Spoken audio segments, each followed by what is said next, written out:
Welcome to the Slop Temple. We pray this video helps. In this video, I will explain how to erase things in Photoshop. We'll start by understanding the fundamental tools available for removing unwanted elements from your images. You'll learn the crucial difference between destructive and non-destructive editing methods, which is key to maintaining flexibility in your workflow. We'll also cover how to effectively select and delete pixels, giving you precise control over your edits. Get ready to clean up your photos with confidence and ease. The standard eraser tool is your go-to for direct pixel removal.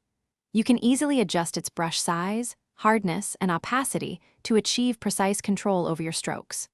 For more specific tasks, explore the background eraser tool, perfect for isolating subjects by intelligently deleting surrounding pixels. And for quick, broad removals of similar colors, the Magic Eraser tool allows you to delete entire areas with just one click, saving you valuable time. For a non-destructive approach, layer masks are incredibly powerful. Instead of permanently deleting pixels, you simply hide parts of a layer. Painting with black on a mask conceals, while painting with white reveals, offering complete flexibility. This method is fantastic for targeted corrections and allows you to easily revert changes at any point. Preserving your original image data ensures you can always refine your edits without starting over.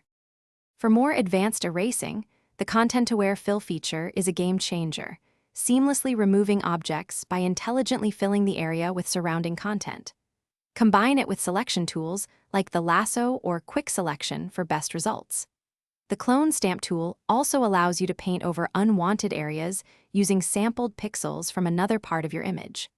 Finally, refine complex selections with the Refine Edge workspace for a professional finish. Thanks for watching. Consider subscribing if we helped you.